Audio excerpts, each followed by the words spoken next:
2. It's a nice fat waveform right there.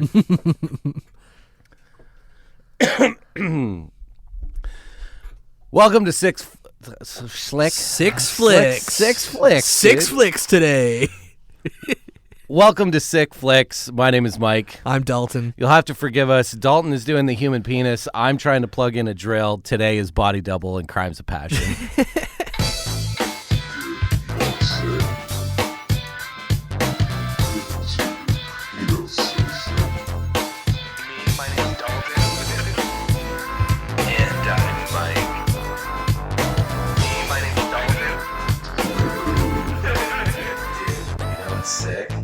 He thought he was watching her, but she was watching him.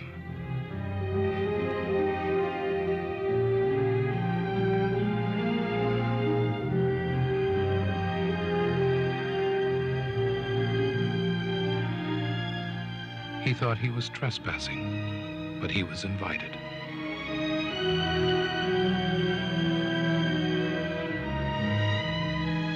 He knew he had gone too far. He couldn't stop.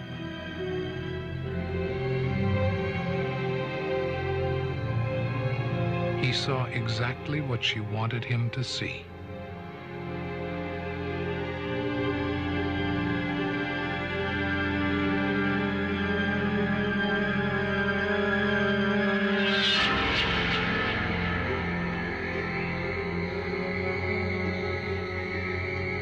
Brian De Palma, the modern master of suspense, invites you to witness a seduction, a mystery, a murder.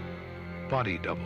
You can't believe everything you see. Dalton, I don't know if I've been so excited to talk about two movies. I know we say that maybe every week, but this week's special. Yeah, we outdo ourselves sometimes, you know? Thank you guys for joining us. Thank you for everyone that's been listening to the show. We are doing two films today, Body Double and Crimes of Passion. Filmmakers that, they're two all-timers for us. I mean, Ken Russell probably more so for you because I'm The Devils. I'm a big Ken. I mean, all of his movies, all of them, really, but I know The Devils is like it's a big one. It's a big one for you. And De Palma for you. I mean, De Palma is like one. This is a big one for you. It's too. huge, yeah. huge. Yeah. So we got two. I mean, you're a huge De Palma fan. I as am. well, right? I am. But it goes the other way. Like you like Ken Russell, but I think I like Ken Russell a little more. Yeah, and yeah, like exactly. it's hard to top your love of De Palma. I know it's this movie's very special. I think there'll be a few more De Palmas on our I think so too. radar coming to Sick Flicks. If you don't know, this podcast airs on Thursday mornings on streaming services and on Radio Western 94.9.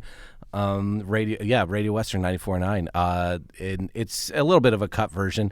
We're not sure what's going to happen with this episode. It may not be on Radio Western. If you're on Radio Western right now, you might be hearing another episode. You might be hearing this episode. We don't know what's going to happen. See how crazy we get today. Because we got two extremely horny movies. We do to talk about.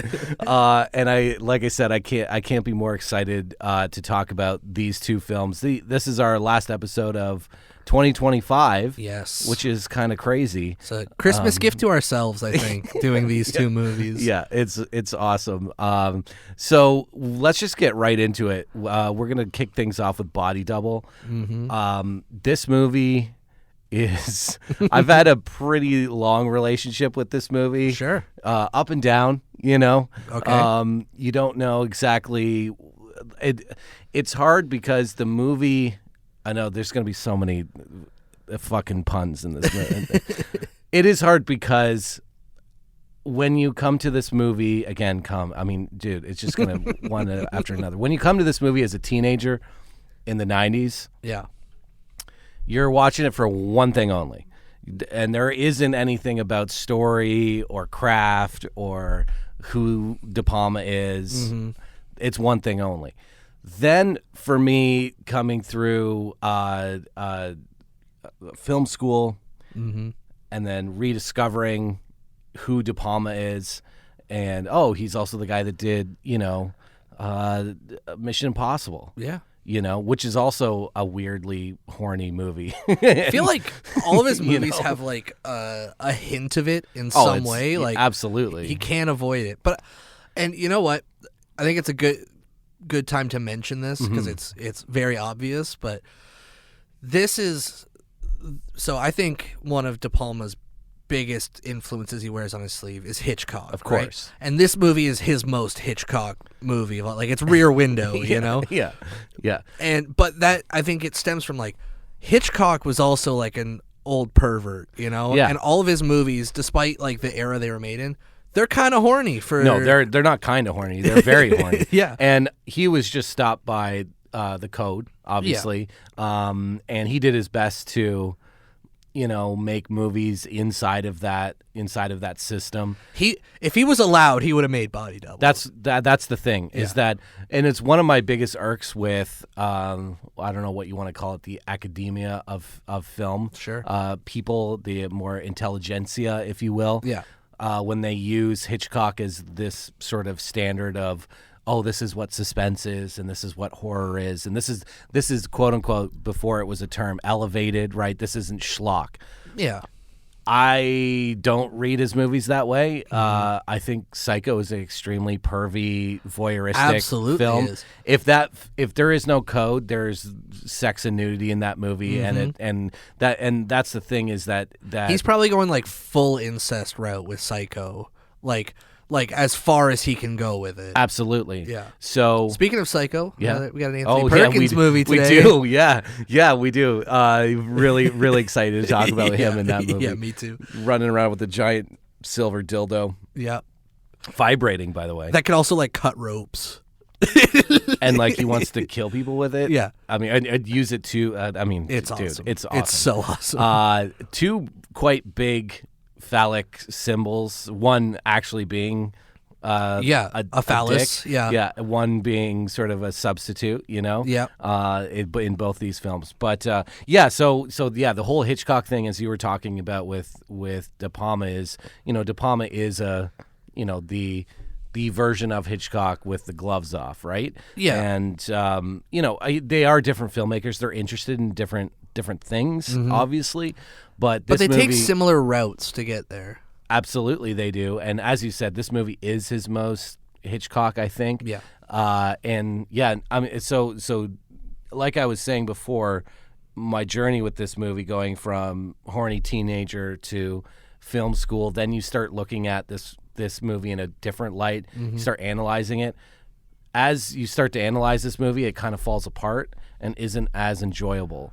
From a story standpoint, from all it's not Carrie, it's not, you know what I mean, it's not maybe some of his more, because it's not supposed to be. There's some story moments that take leaps, where it's just like, absolutely, sure, they do. Or he heads a little like, not in terms of what's actually happening, but in the terms of the filmmaking, where there becomes some like fantastical elements where, with the editing or with jumping through like characters, like specifically near the end of this film, where he's envisioning himself back on the film set. That's right. And things like that, where he's taking these narrative leaps. Yeah. That he's not as concerned with a traditional structured narrative.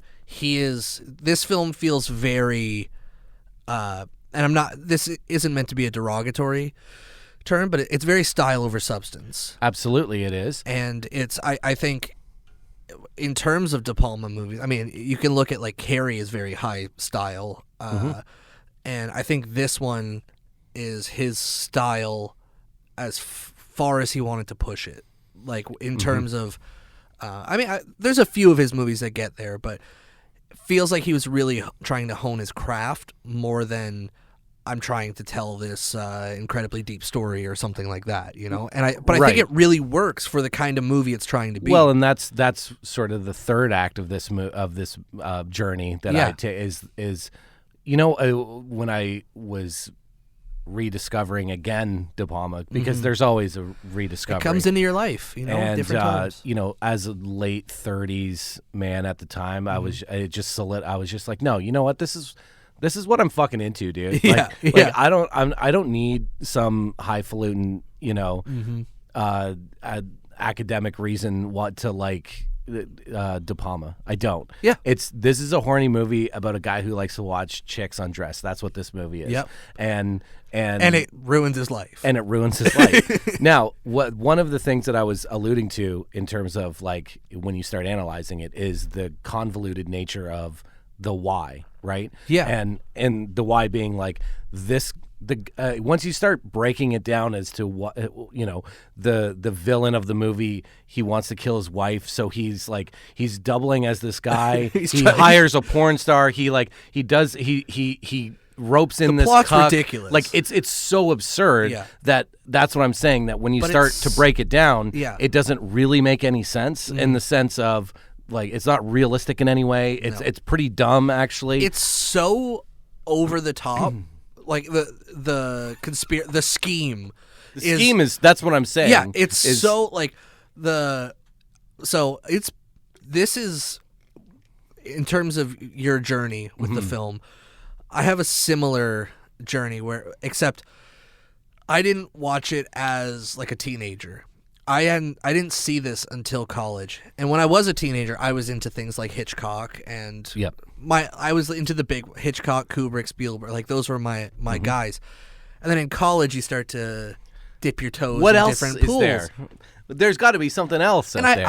Obviously I had seen Scarface, I had seen Carrie, I had seen a few others. Untouchables, maybe. Maybe Snake Eyes. Yeah. Mission Impossible. Mission Impossible, of course. It's crazy. That guy's track record's crazy. Nuts. Actually, just listing those off. Yeah. We didn't even say Dress to Kill. I know. Or, yeah. Obsession. See, or I any hadn't of the seen Dress to Kill until after this. Yeah, one. yeah. But I was a big Hitchcock fan, and I watched this one. I remember it was sort of like on a whim where I heard the description or something, and then I'd seen the poster, and I was like, this looks pretty good. I didn't know really much about it, and I watched it, and I instantly loved it. Like, instantly, I was like, this might be my favorite De Palma. Like, I was so into it. And then I watched Dress to Kill after that, and then I went down and watched some of his other movies, and I took a while before I revisited this one, and when I did, I fell into that same trap of like, this movie's pretty dumb. Yeah. It's because I remember even this time, it's been a little while since I've watched Body Double, and I was like, I kind of remembered certain elements, but like as it was unfolding, I was like, why is she dancing in the window like every night at the same time? Like it doesn't make any sense. And then I was like, then halfway through the movie, I went, I remember why. Okay, I remember. Yeah. As soon as he watches Holly Does Holly, I was like, Yeah. I remember now. Well, and they actually say it in the movie where it's actually only 2 nights. Yeah, but it happens to be the 2 nights. Well, and that was the whole deal is that again, when you start thinking of the logistics, so did he hire what's her name? Holly what's Melanie Griffiths? It's just Holly that I can remember. I know she has a last name. Holly Body. Is it Holly Body? Yeah. So did he hire her before he found Jake on like some sort of he know had what it, I mean? He had it locked. Like it was like he brought her there, or he brought. Well, actually, I think because there is a little bit of time. You know what I think it is? Because like they do go to a couple of interviews and run into each other. No, and stuff, I know what happened. Yeah, because at the bar, as soon as he says, I got to make a call. You think that was the call? I think he had this idea ready, and he was looking for the sucker, and then he calls her and is like, "Hey, tonight, this time, be there. You'll get your money." I think he has to have her prepped, though. Is my point. I think he goes to her and say, "Hey, I'm going to ask you to do this thing at some point." Yeah, no, absolutely. Right? And I think he was like, "Wait for the call," and then that was the call. And I bet he's paying her an exorbitant amount of money. Right. You know. Yes. It's a wild premise. Yeah. By the way, if you haven't listened to the show, or maybe this is your second time listening, we are going to spoil the movies, and That's our thing. And we kind of jump around too, so we're not going to go scene by scene here No. through these movies. No, so, we just whatever's sick, we're gonna talk about. right. And you know what's super sick about this movie, aside from a lot. There's a lot. Yeah. The house. Is Oh my unbelievably God, sick. Which also feels very Hitchcock. Yeah, it's Like- it's North by Northwest ish. Yeah, you know. yeah. It's got that nothing better than just having a set where it just looks out onto an amazing view. Like, Yeah. I'm sure that's not the actual view from that house, or that house might not even be real, but it's an incredible, and it's so 80s. The house is so 80s. Everything about this movie is so 80s. Yeah. Like Melanie Griffith's get up, the porn inside of the movie. Yeah. All of their clothes, really. all of the clothes. I mean, dude, The rotating bed. the rotating bed is amazing. the video store. Yeah, the The fact right. that an 80s MTV style music video just happens in the middle of the movie. I mean, it's one of my favorite things in a movie ever. I forget about it and then it just happens, and I'm just like, oh yeah, I forgot about And this. the It's thi- awesome though. Dude, Frankie Goes to Hollywood, right? Yeah. And it's a music video. It's essentially a better music video than probably most of the music videos out there. Yeah. But it goes right into the actual scene. Yeah. Like that. It's awesome. It's so sick, dude, that he just does that. And you're like, is this It's a real power move from a director. It is just flopping your cock out and It being is. like, listen, I'm cooking here. Yeah. And just I'm doing this. Yeah. You guys could never do this. no. And to also make somewhat narrative sense also. It does. It's is a like, perfect narrative scene. And then he like calls it back to, Jake's, because Jake kind of falls for the actual girl. Yeah. Right. And so there's a bunch of cutbacks, right, to her. Well, because he's also gets hired as a porn star, right? Okay, can I on this moment? Do you know what the biggest laugh for me is in this movie? Right after that scene when he goes to her dressing room and he's got the new getup, the slicked back hair, and he's like, "Hey, Dude, baby, the let's get a drink." The slick back hair is unbelievable. It's so good. It's like a full on comedic moment in the middle of the movie. It's amazing, and he's also amping up all these other elements that have been in other movies, like the movie inside a movie type thing. Yeah. A music video inside a movie, Right. but like in Blowout, right? Oh yeah, there's so much of Blowout in this movie. Yes. too. So he takes he's kind of it's an amazing Blowout. I think Blowout might be not to be all Tarantino about it, but it might be my favorite.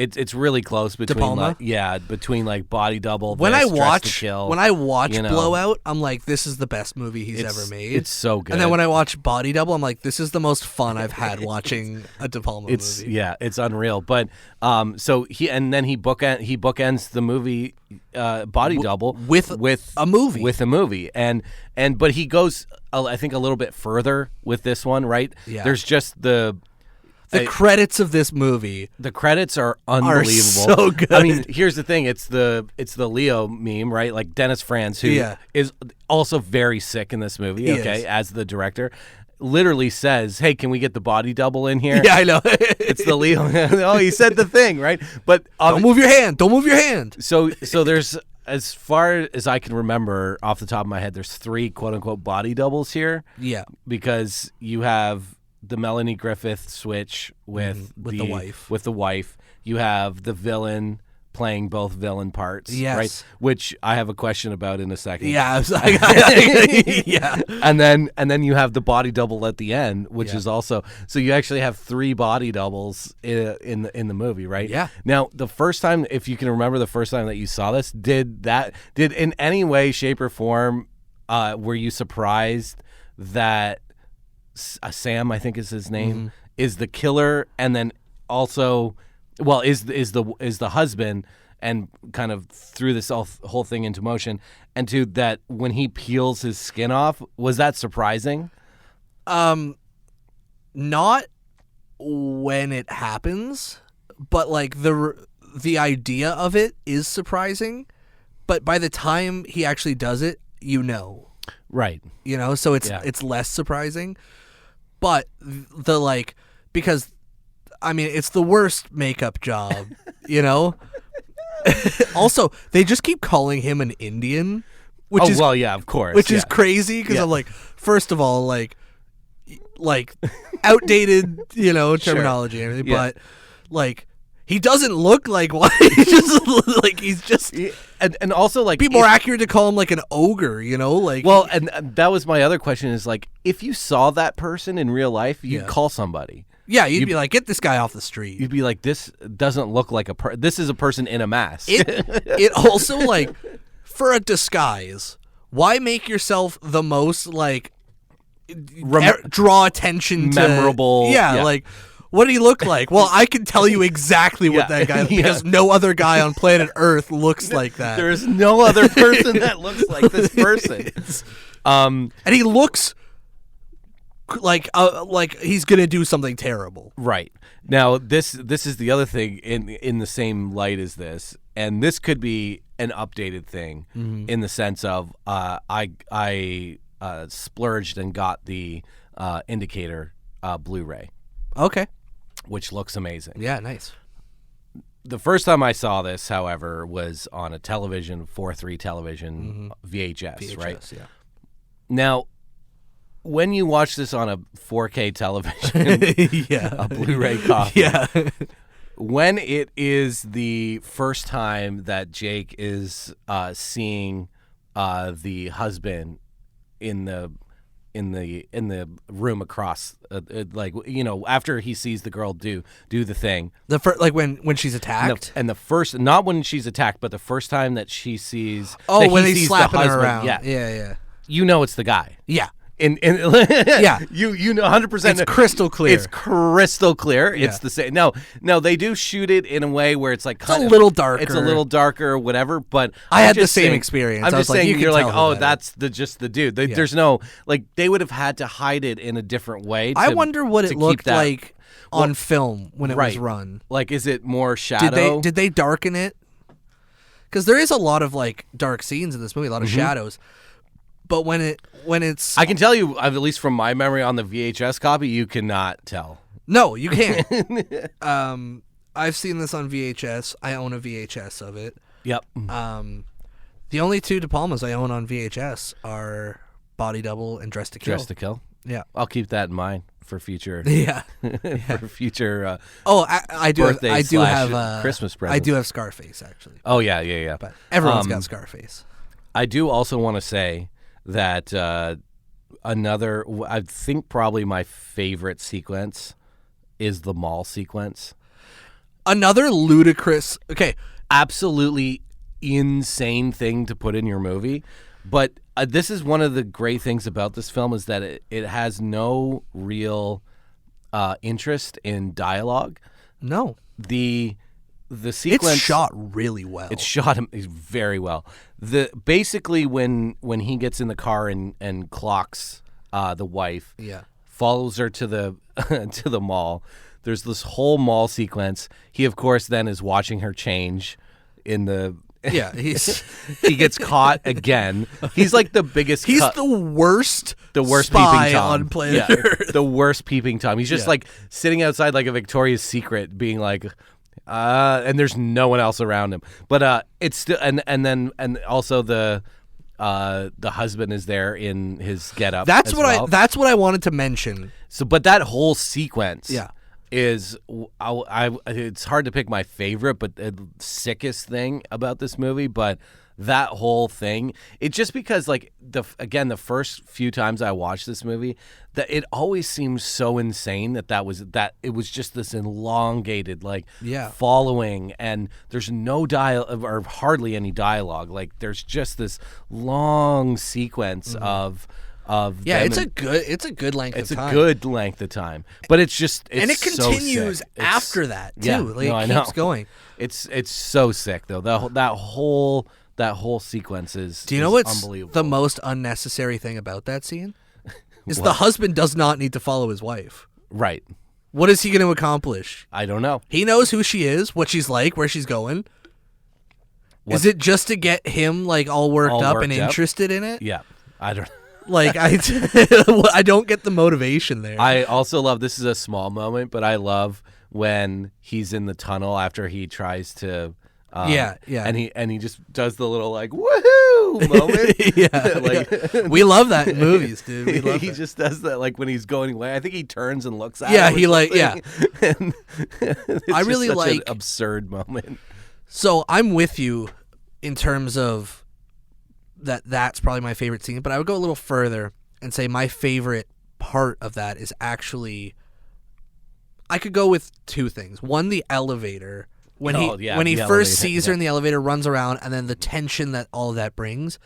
But actually, I don't know why, but I really like when they go basically right before the beach when she's going to that like apartment or whatever, and he walks down the stairs and he's following her, and it's at that like really cool angle where you see everything. Mm-hmm. One, it's such a big shot. Like he gets a lot in that, and it's like. You keep thinking, how much further can he go? Right? Like, this is the end of the line, and he keeps going. And then when they get to the beach, and he basically, like, they talk for the first time, and then the thing happens where he steals the bag. That whole moment, I don't know why, it always sits with me as, like, because it feels like every other movie that tackles this sort of, like, peeping Tom, suspense, like Rear Window would never do that, where you say you're in danger, and they actually like experience this conversation, and they also like start making out and like almost. When he calls her after, he's like, or pretends to call her, he's like, "Hey, it's the guy you almost fucked on the beach earlier today." Here's the that this is insane, but it just did dawn on me why he was following her is to get the key card. The husband? Yeah, but he's in the house like 2 days ago. You didn't have it then?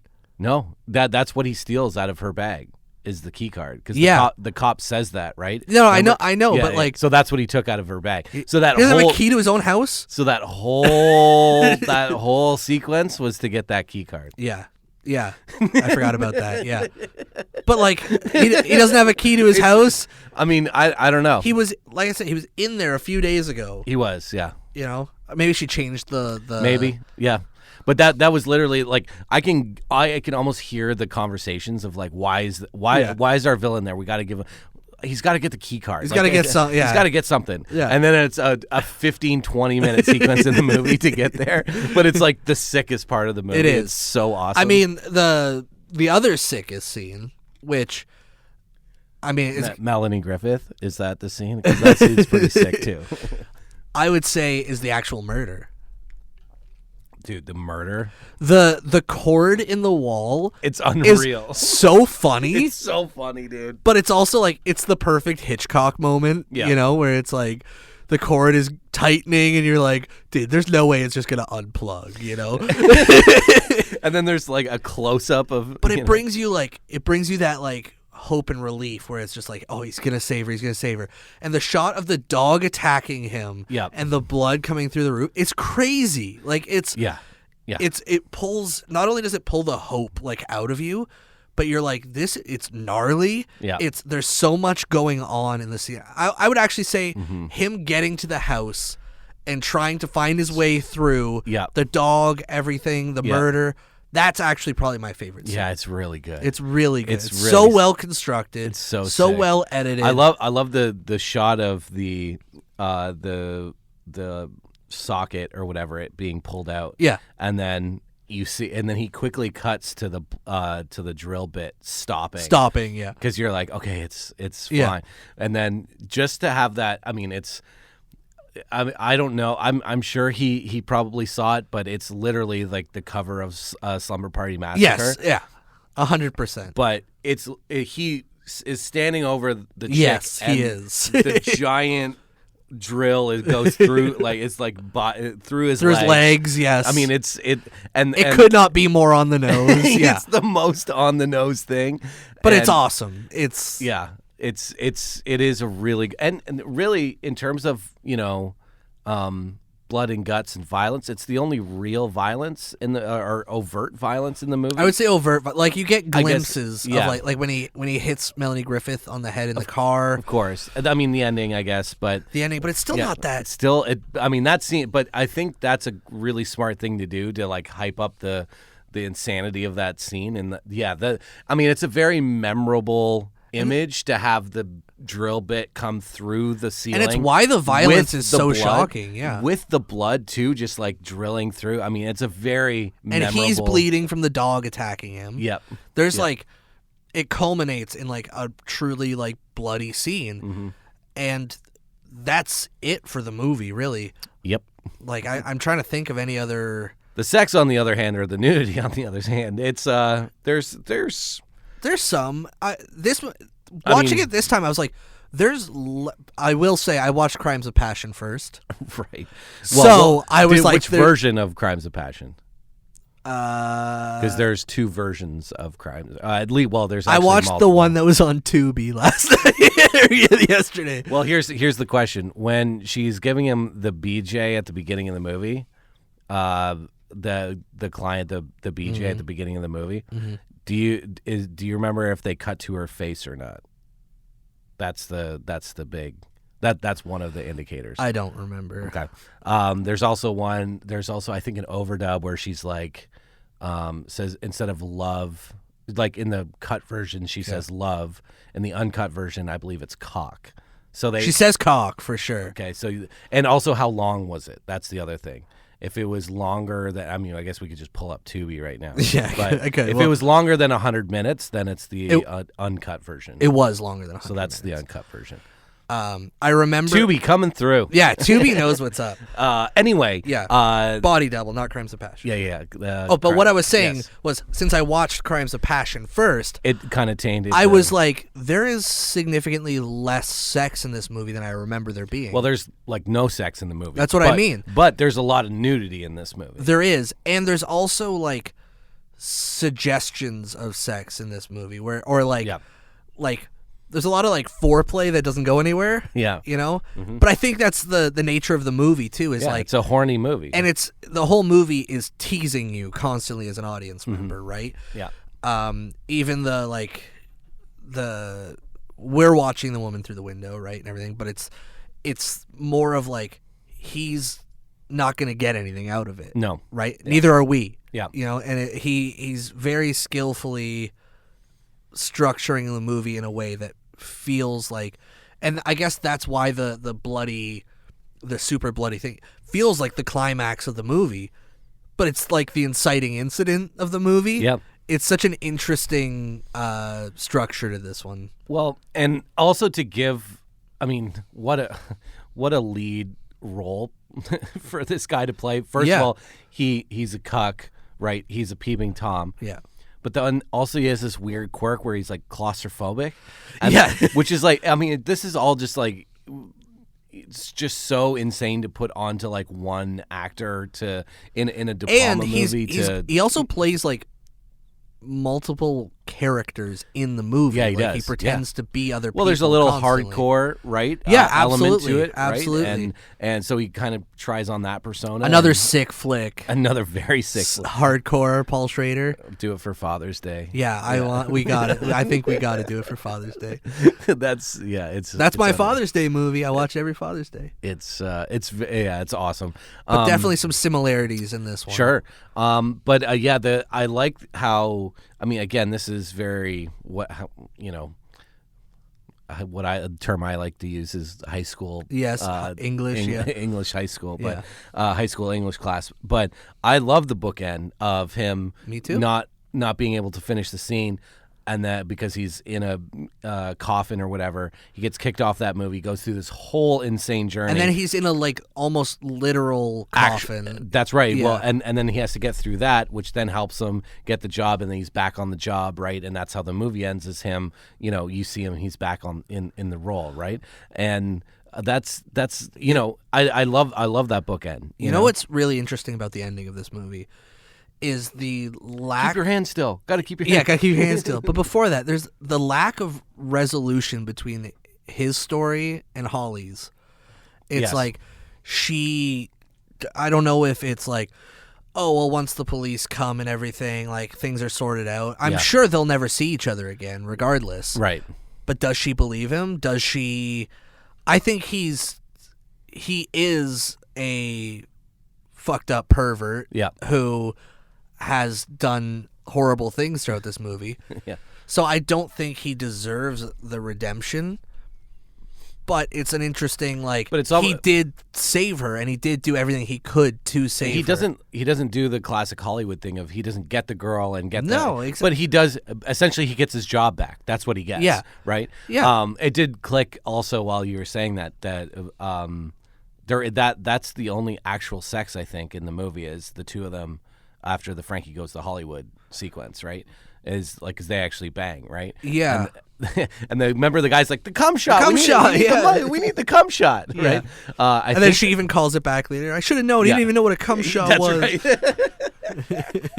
So good. So good. The other thing I think, too, it's hard to not talk about with this movie is Melanie Griffith and how...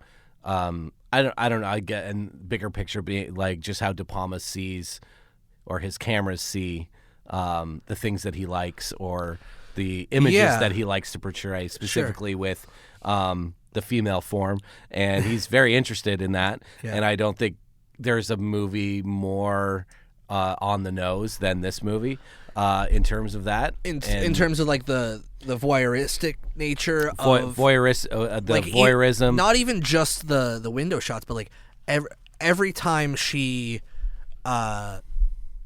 like is either naked or she's being watched in some way, right? That's right. Yep. So like the first time he sees her, it's on the TV, or like recognizes her is on the TV.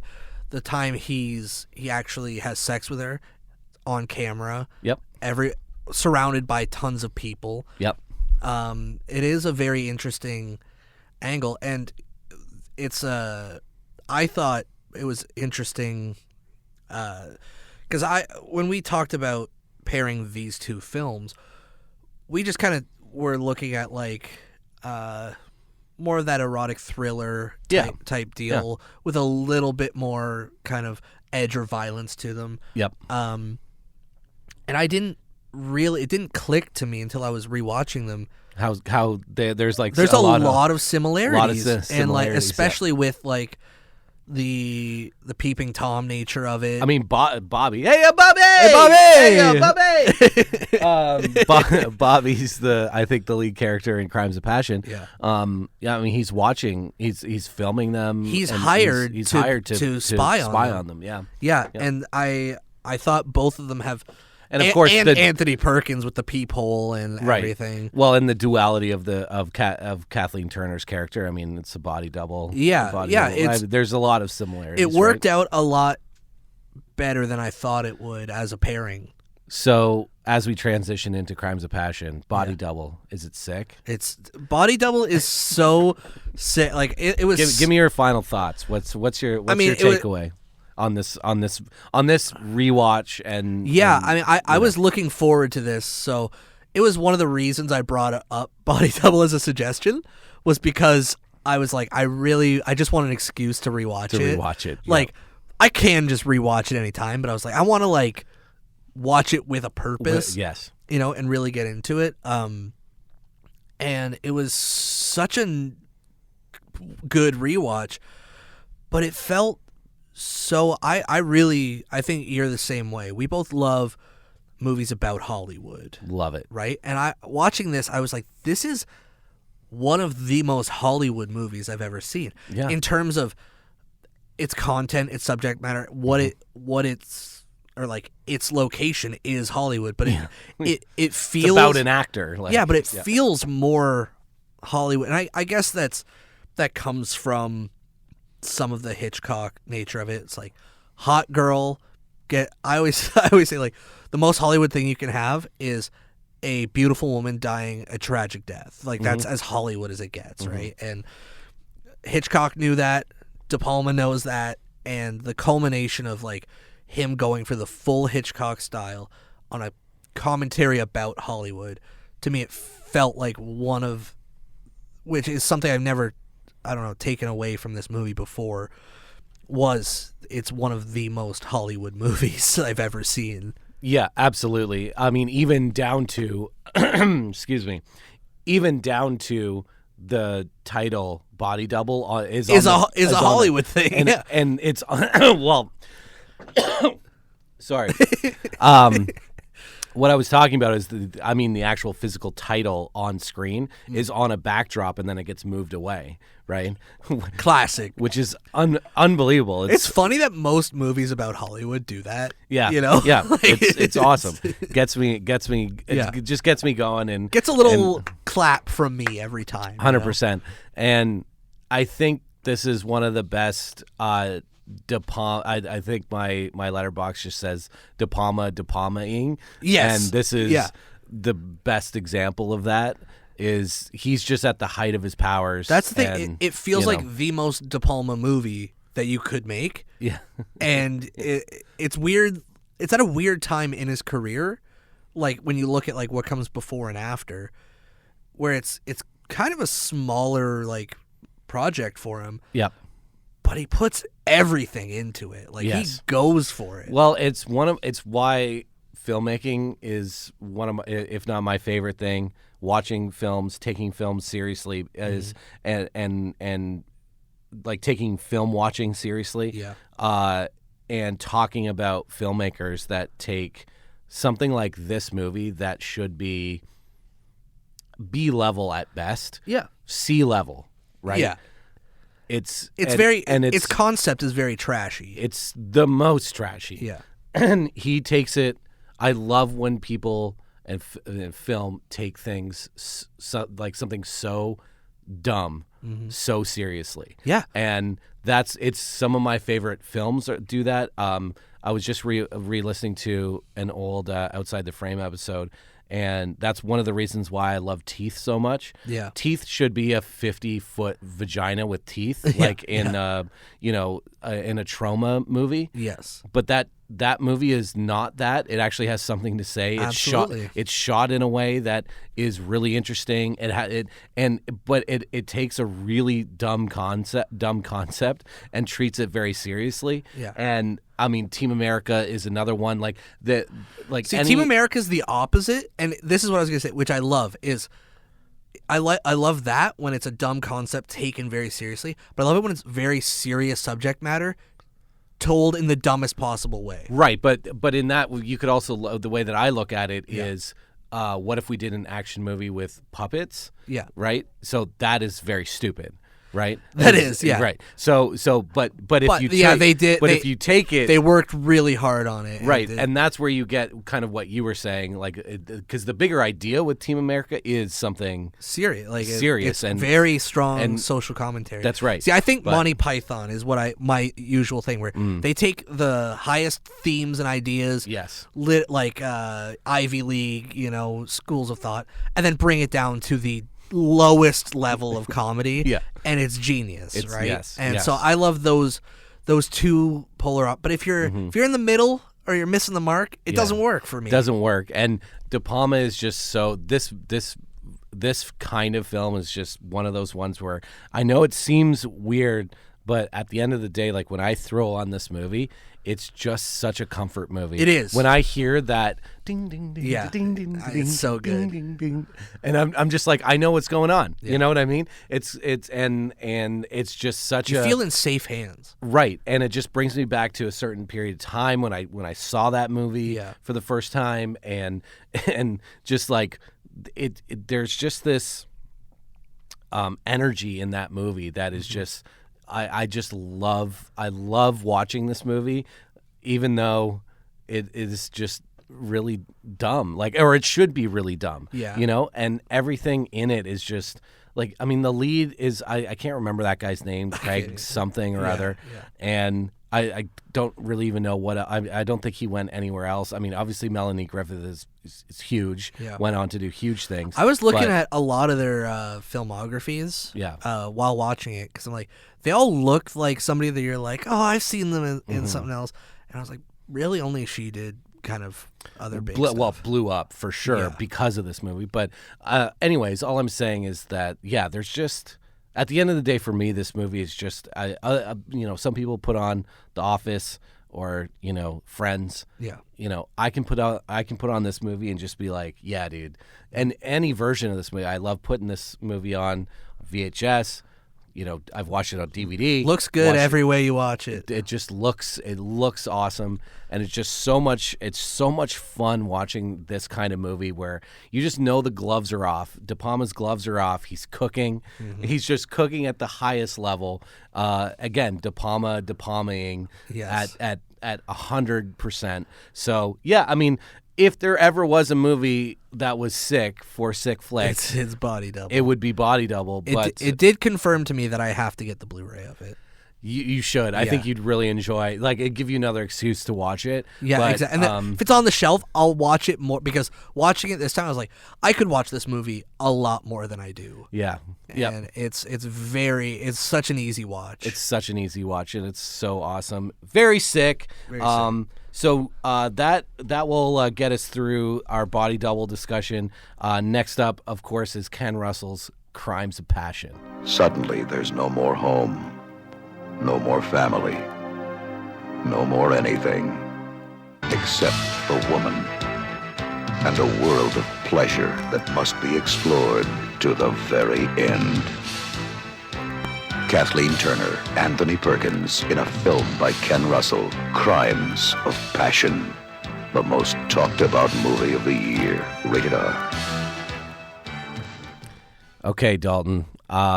This movie, Crimes of Passion, was made by Ken Russell. Yes, So can you just your knowledge and sort of fandom for Ken Russell's a little bit, as we were talking about earlier in the episode, is a little bit higher than mine, I guess. So Yeah. Can you put into perspective or give us your take on this guy? Like, who is this guy? What was he doing? What is he up to? Yeah, I love. Here's the thing, Ken Russell. Not all his movies are great, Mm-hmm. but I love most of them. Like even a movie like a movie I love, Lair of the White Worm. It's not a great movie. It's wild, though. It's a wild movie, and I think he does this thing.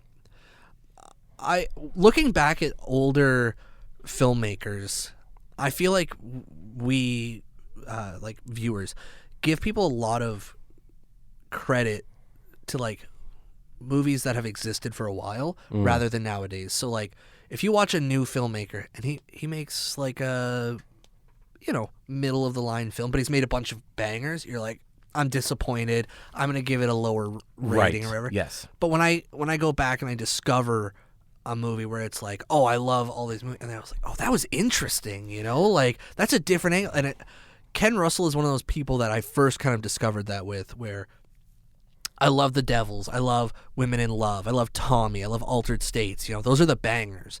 And then I was like, oh, let me watch. Crimes of Passion is a good example. It's a great example. And he's got a few others. Like he did like a bunch of movies.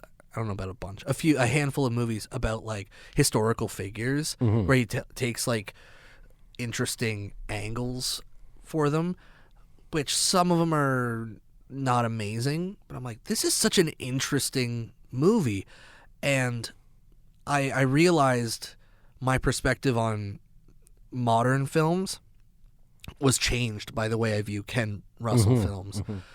And he's quite a normal filmmaker, right? He does very PG work. Yeah, there's no like violence or nudity or sex in any of his movies. The reason he's right? awesome is because like he is just kind of like, every time I see a picture of Ken Russell, I'm like, this guy was like born 60. You know what I mean? Like, yeah. And he's very, when you look at interviews with him and things, he seems like a traditional, like he's not conservative, but like he feels like, that middle-aged conservative British man, And then you watch his movies and you're like, this guy is the most like punk rock, like, like he's the biggest pervert. Yeah. He's got like really weird like hang-ups with religion and like the extremities of religion and violence and sex, and he tackles all the things that I think films should explore, and he does not shy away from any of them. And obviously, The Devils is a big one for me, and that's about as far as you can go in terms of sex, religion, and violence in a movie. Yeah. So much so that it's still like banned. Well, I mean, it's interesting. Both of us obviously work at a theater, and we're Yeah. constantly trying to program things. And we're always having a look to see if The Devils is available yet. The Devils is technically owned by Warner Brothers currently. Yes, it is. That could change, I Could guess. change. But they will say that they will never release this movie. It's like the only movie that if you go on like to book with Warner Brothers, it just says like absolutely not. Yeah. Like, It just actually, says, we don't even know why this. Don't site's even here. think about it. And I think that's lends another thing to why I love Ken Russell so much. They don't have another movie like that. Like No. Warner Brothers does not have another movie where they're like, don't ask. Yeah. Don't even ask. think about Don't- it. Don't think about We're it. keeping the rights solely so that people can't see this movie. Yeah. And that's so awesome. It's so great. I mean, and if you do see this movie, obviously with caution, if you're a casual, fair weather film If you're lover. a Christian too. Yeah, that's. Maybe I mean, that's- depends on the kind of Christian you are, but Yeah. but yes, generally speaking, you're that a would be devout another. Yeah, there's some notes in there that I would have for you before you'd go into that kind of film. Like I said, if you're a woman as well, maybe take a little caution. Again, fair weather, Yeah. a fair weather kind of film fan that may be listening, just don't be calling up The Devils and thinking it's going to be, a normal kind of movie. It is not. I mean, there are different cuts too that are more extreme. There are. And you can find them. I mean, they're not hard to find. Criterion Channel had it for a little bit. The maybe an interesting Sick Flicks episode would be The Devils and Benedetta. Paul Verhoeven's Yeah. Benedetta. That'd be an interesting Sick Flicks episode. Could maybe be. coming to your ears be. maybe. Maybe for for Easter. Easter, dude. Yeah. It's good. Both our April episode say maybe we have to push our opening day episode. Yeah. or We could do it maybe in March. We could do it in We March. could do it in March. Technically, opening day is in March. True, we could.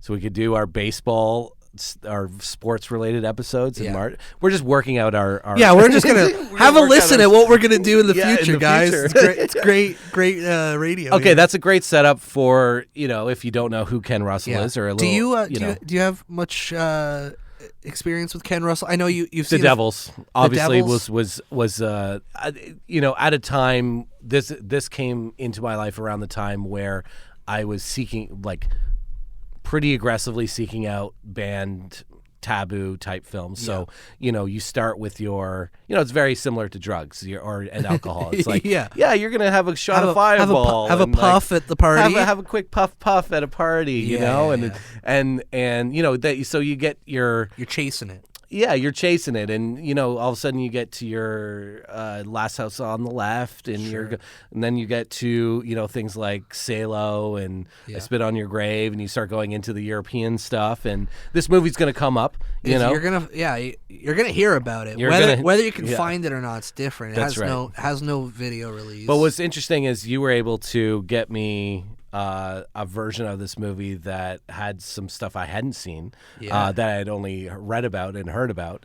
So that was interesting. So I also I own this movie on Crimes of Passion on VHS. I also own Women in Love on VHS as well. It's awesome. And I also have seen Altered States. So I mean all the big stuff. Yeah, Tommy probably.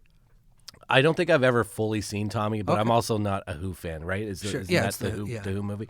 Not a Who fan, so probably not ever going to call that movie up for any kind of reason, unless I have to for something. Be a fun one to But see on the big screen, actually. Would be, Yeah. Altered States definitely had saw that. I think that was probably that was a movie I saw before I knew who Ken Russell was. Yeah. That's kind of his most palatable film, probably his biggest film, I would say. I think it still might be Tommy. Oh, Tommy, yeah, for sure. Yeah. But it's close. But Tommy's a different. That's not a traditional movie though. For his like weirder stuff, Altered States is definitely like the. And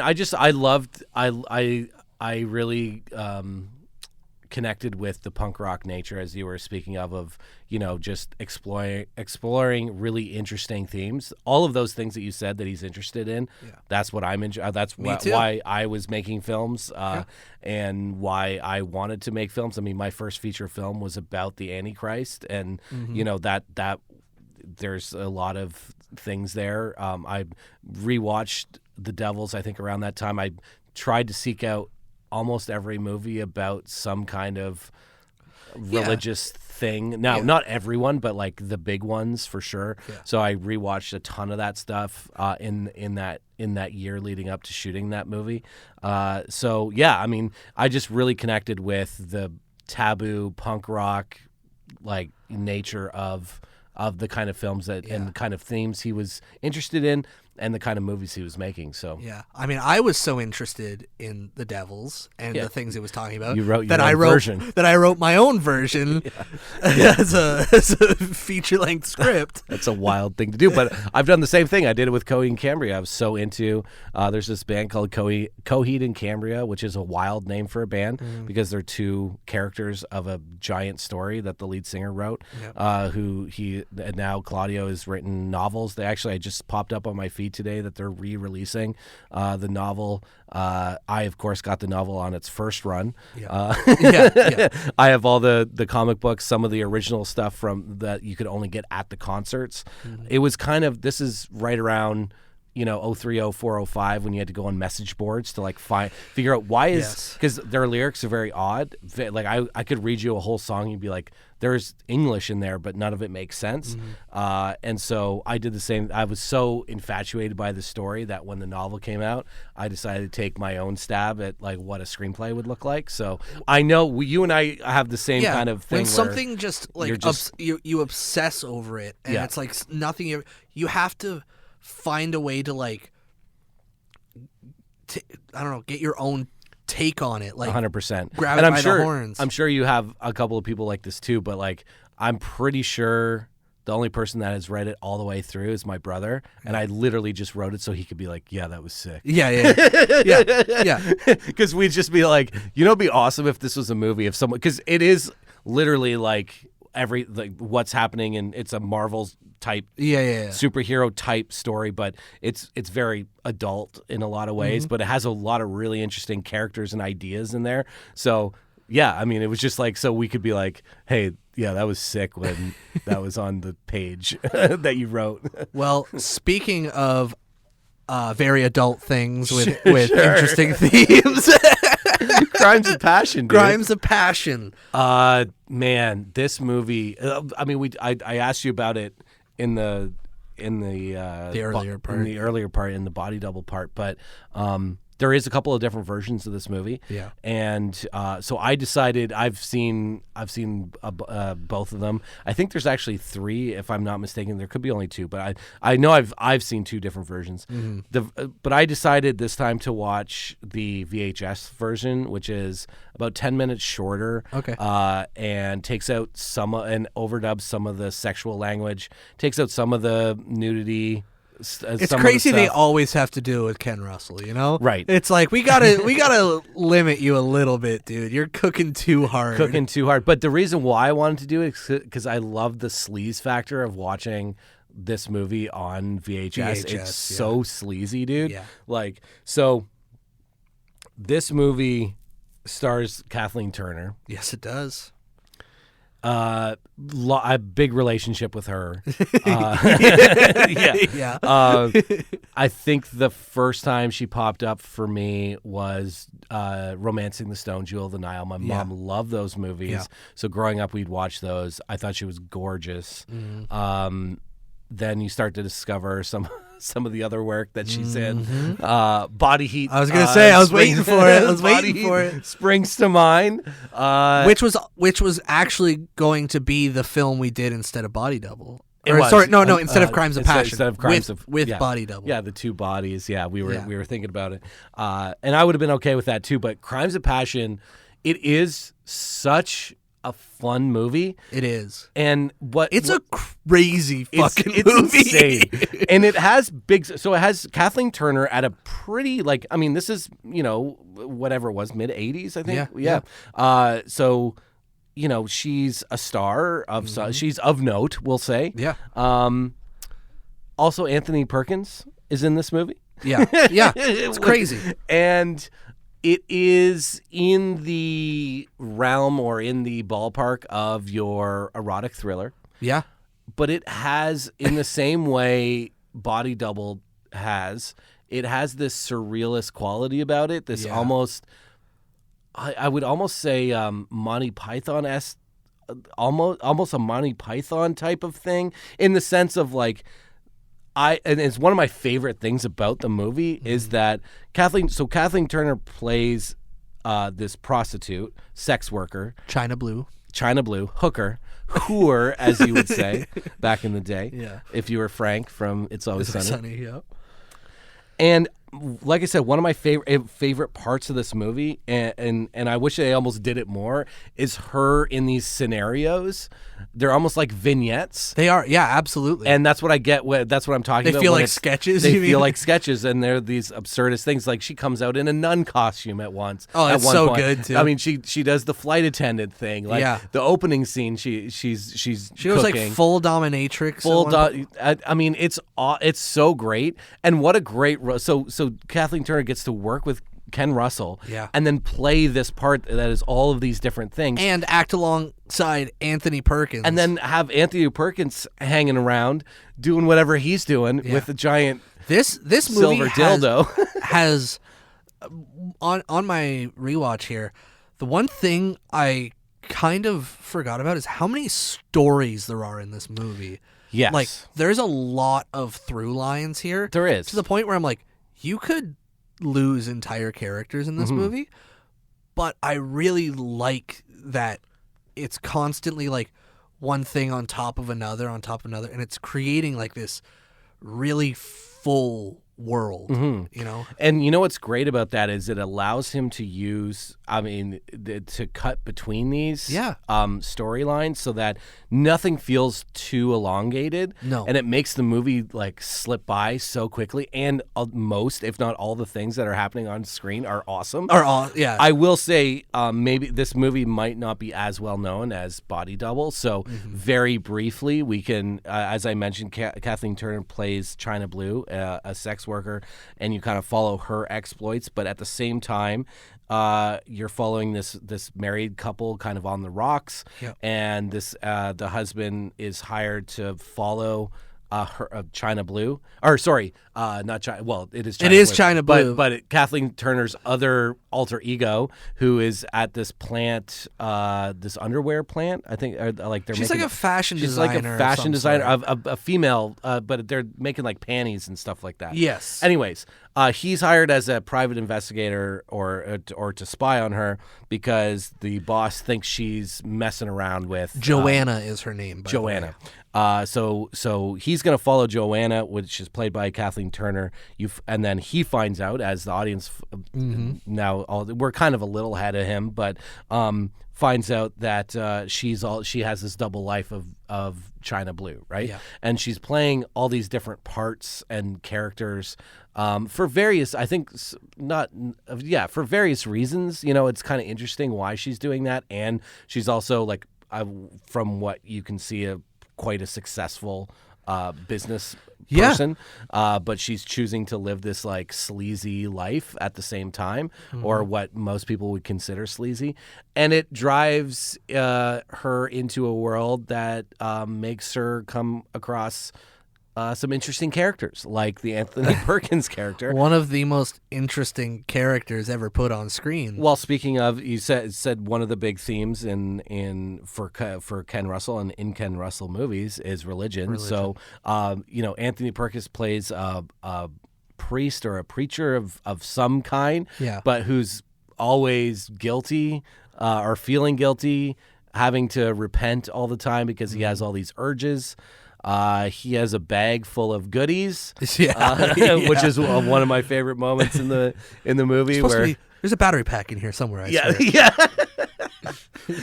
Dude, some of the lines you were texting me too were amazing. I think my favorite is where Kathleen Turner goes, "I never forget a face, especially when I've sat on it." Yeah, so great, great. Yeah, I also like there's 3 things you need to be a $50 hooker. Where it's like, you got to be able to act, you got to be able to fuck, fuck, and then count you have 50. to be able to count to 50. And I was like, that's perfect. And I think she follows that one. I think she follows that up with, "And tonight you've seen me do all 3 or something." Yeah, exactly. Which is, it's great. There's some really solid lines in this movie. There is, and you know what's interesting, and it hit me in a different way than Body Double. I've definitely seen this movie less than Body Double, for Me too. sure.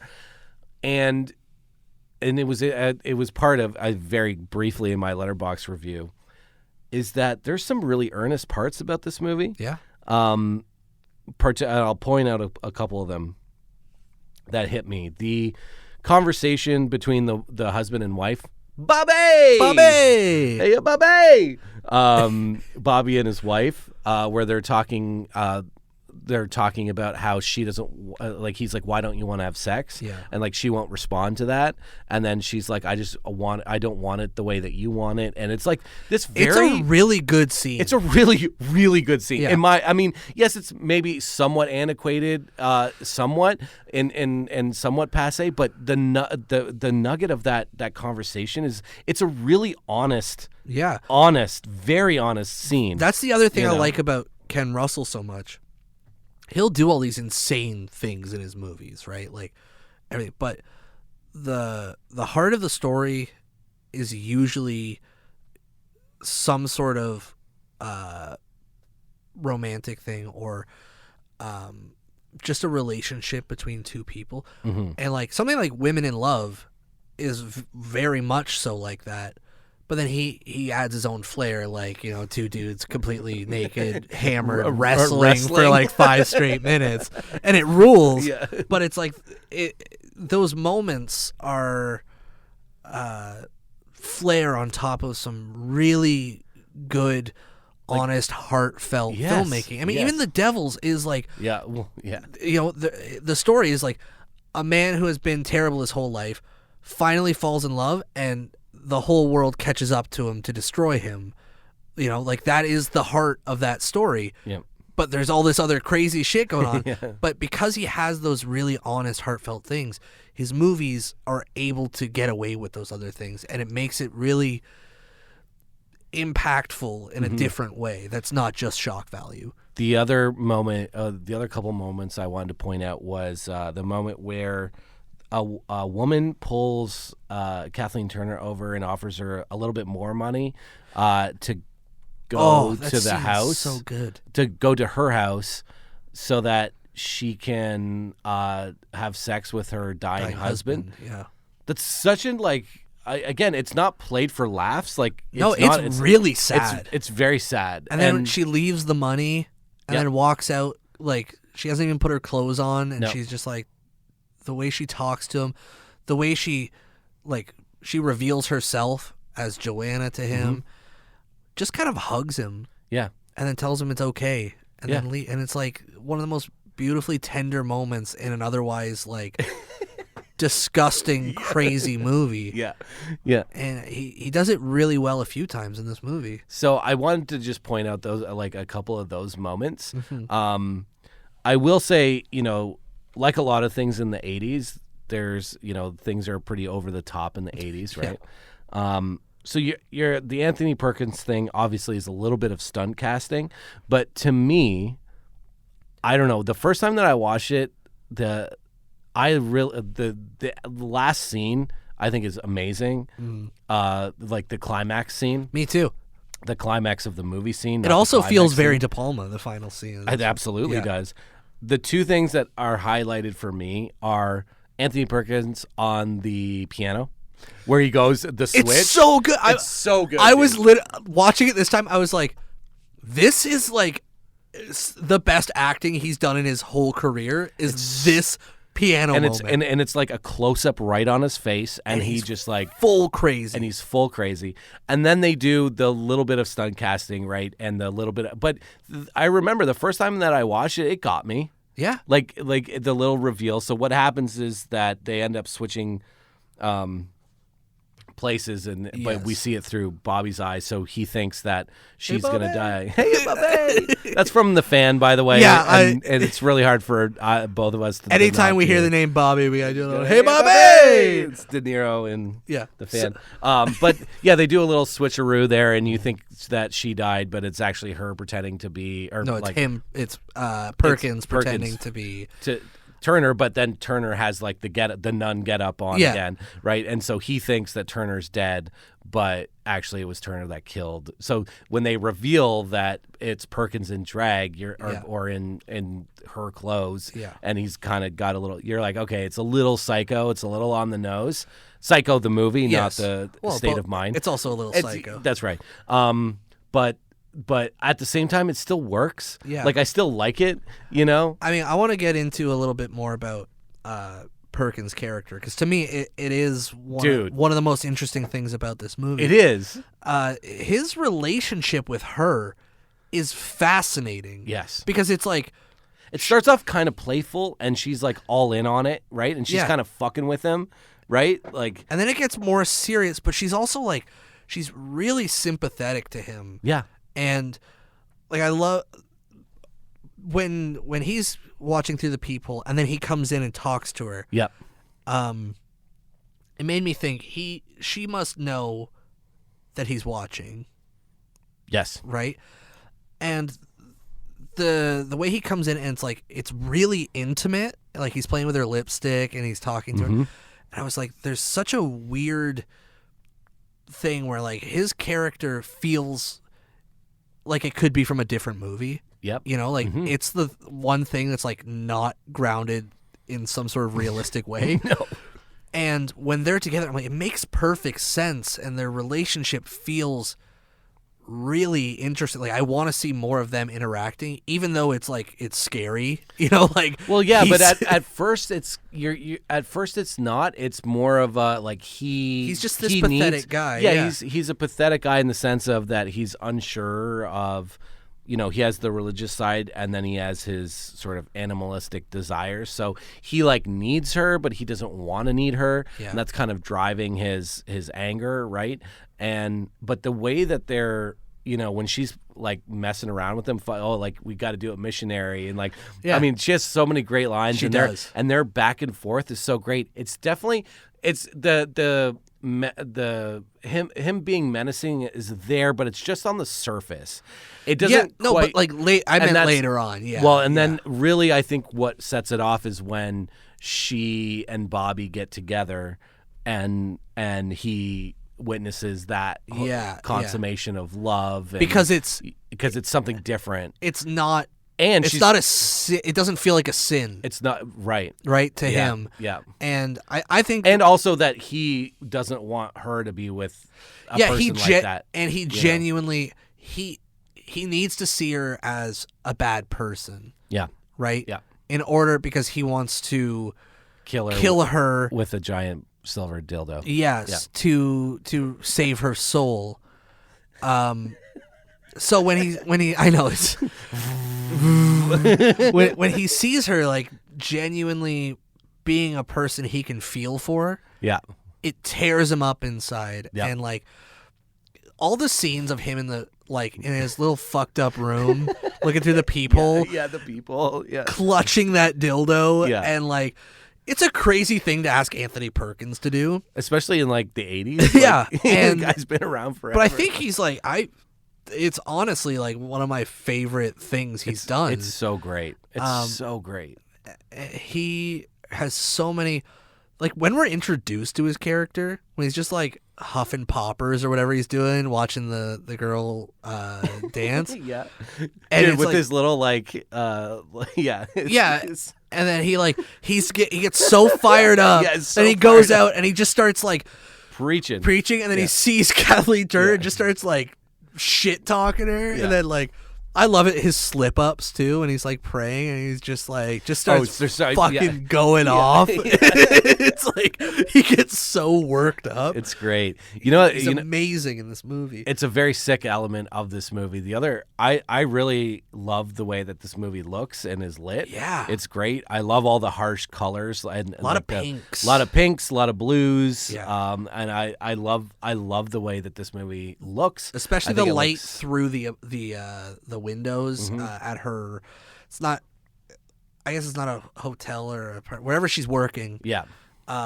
There's probably a rented space. She can afford to rent something, but it's like it's the perfect vibe. Yeah, that whole thing with awesome. The ivory soap in the bathroom. Yeah, the ivory soap.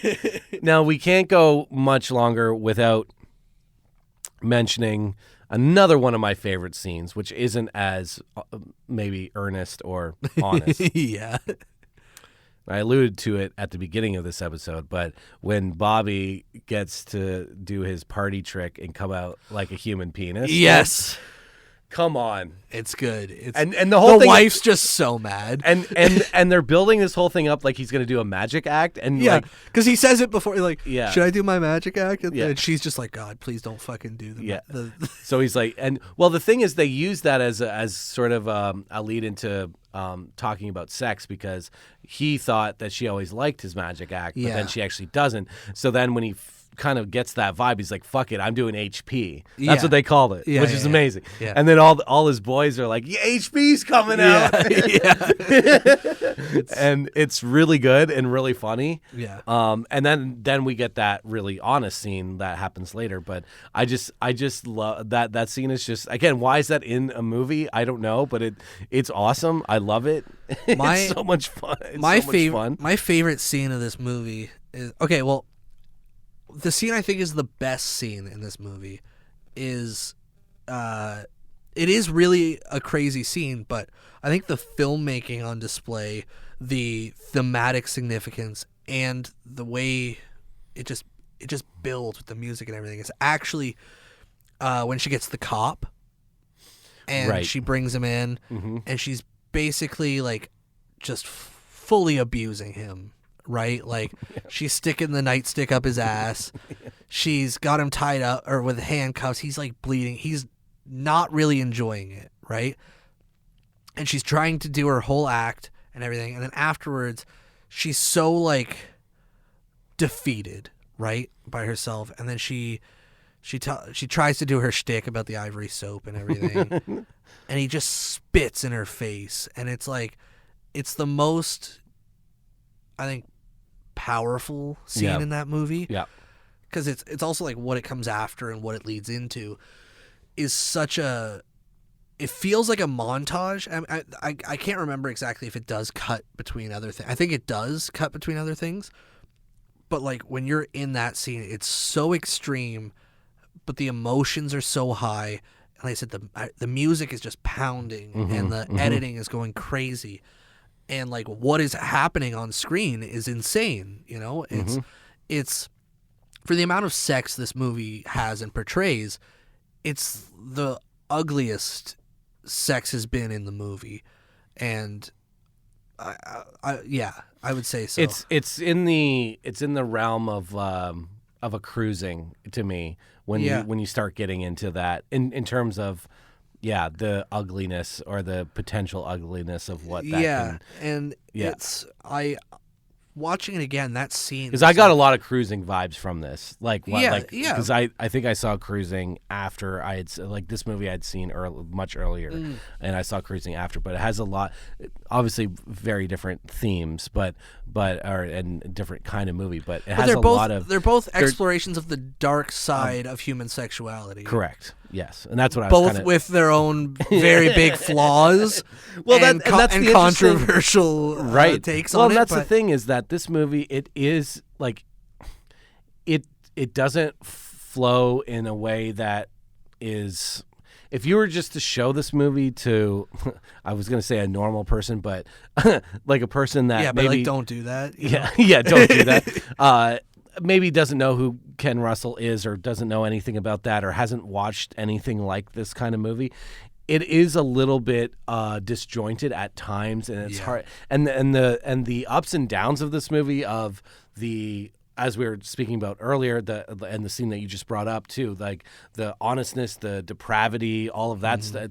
They're all extremes, and then it goes from that to like, you know, an Anthony Perkins Psycho, but then you have, you know, HP coming out. Yeah. You know what I mean? And I think that's probably what you and I and other fans of this movie like about this movie, is that it has those extremes, and this movie is so is much fun to watch. But this movie is so many things. It's hard to be like, someone's like, oh, what's Crimes of Passion like? You just got to be like, it's crazy. Yeah. Because you can't say, I mean, we're trying to break it down right now, and I feel like we're not even going to barely scratch the surface, because it's a movie that has, that's what I was saying earlier, where I said it has a lot of stories in it. It does, yeah. And it's not just like, it really follows 3 character stories, but all of them have multiple stories in their lives, you know, and all of them have something different to say about the world, about the characters, and about the ideas that this movie's trying to focus on. Yeah. And I think it's a fascinating movie. It is fun to just watch in a like, wow, this movie's fucking crazy. Yeah. But it's also like, if you want to really analyze it and you want to like get deeper, it tackles some really serious stuff. I 100% agree. And some really interesting stuff that maybe people are afraid to talk about, or people don't want to think about. Just a Tubi special, if there ever was one. Yeah. You know what I mean? Tubi, you got to be coming for us. Come on. Come on. Come on. I watched this on Tubi. There you go. To get you guys to sponsor us.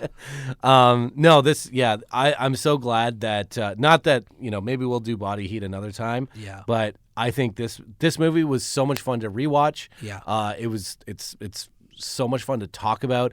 Again, this kind of, I don't know if you feel like this, but it's kind of in the same category as a Ricochet, is that I love telling people about this movie that haven't heard about this movie. It also is in the same realm of Ricochet as, you guys aren't going to believe how fucking crazy this movie is. Right. Yeah. And it's like, if we did a standalone episode of just Crimes of Passion, it would be a pretty hilarious to go through, almost not maybe scene by scene, but like some of the major beats of the, because it is wild to think of, like, if you just pieced out the amount of scenes that we just talked about and put them all in a row, you'd be like, how is this the same movie? Yeah. You know what I mean? Yeah. Like, it's crazy. Yeah, then you're just like, yeah, well, one scene he's working in the electronics store and his wife comes in and, you know, they're trying to and then the next one, Anthony Perkins is like trying to like tie Kathleen Turner to an art board and begging her to stab him to death with a dildo, you know? Like, it's the same movie. Same movie. You know? And that's why, one of the reasons why we think it's sick. Any closing thoughts on Crimes of Passion? It was once again, it had been too long since I had seen this movie. And this actually, I would say it bumped up my list of favorite Ken Russells, because before I have my staples that I like to go to, and I was like, wow, it's been quite a while, and a lot of those little moments that we were talking about really hit me this time. Yeah, of like, me too. This is what he's good at. This is what I think a lot of people don't give him enough credit for, is his genuine heart in the storytelling. They get distracted by, Ken Russell loves to do crazy fucking shit in his movies, but he's really aware of what he's doing, and this movie is extraordinarily sick. I'm so happy that this early on we're already doing Ken Russell movies. I know, it's great. You know, it's an interesting appetizer, because I'm sure the Devils will come up. I mean, we've been circling it. Yeah. It's just one of those movies that will absolutely be on here at some point. Yeah. But you know, as a little appetizer, you know, it's a little Crimes of Passion. I will say, for me, like, I haven't had Letterboxd that long, so a lot of my ratings of movies that I'm like rewatching, I like have to think about, like, what am I going to rate this movie? Yeah. And I was thinking, it's hard. I also think about ratings in, I don't know, a few different ways. So do I. However, this movie to me was like a 3.5, and then and that's what I was thinking in my head. Mm-hmm.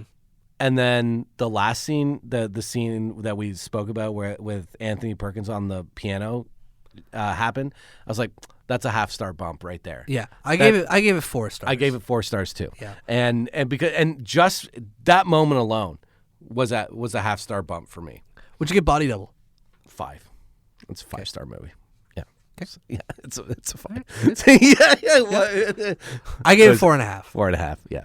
It is a 5-star movie, but I was like, it's a 5-star movie for me. For me, I was thinking about all the things we were talking about earlier about how like, I mean, it's got some like real dumb stuff in it. It's got some incredibly dumb stuff. And I was in like, it, you know, not that I don't love it, Yeah. you know. And then, but I was comparing it to like other 5-star movies that I have. I'm like, is it like? And then I was also comparing the two of them. I was like, Yeah. I think Crimes and Passions 4. This is 4.5. I think that's very fair. Yeah. No, but I have to consider. Sometimes I do, sometimes I don't. But in this case, I have to consider how much I love the film. Yeah. And but you know, if I guess, you know, this, If it was just my love, I would bump both those up a half-star. right. You know? Yeah. I think, I don't know, like what's it? Phantom Thread, which I didn't rate. Because I'm like, if I like, to me, that's a 5-star movie if I'm looking at it from a technical standpoint. Yeah.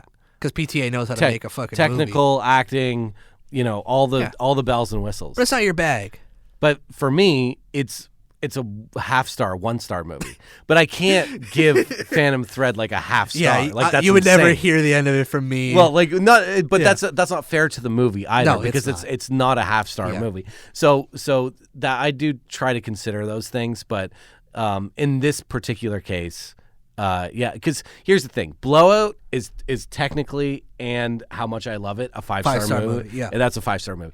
Body Double gets there that extra star or half-star because of how much I love them. it. Yeah. Good. So, but anyways, this has been so much fun talking about these two movies. Absolutely. Yeah, dude, this has been sick. It's been absolutely very sick. sick. I can't wait for the new year, 2026. We got some fun stuff planned. Yeah. And we were talking a little bit off mic of some of the things that we can grow this little thing that we've been doing for a few months. Yeah. And it's exciting. So thanks everybody for listening to us rant and rave about two of the biggest perverts in cinema.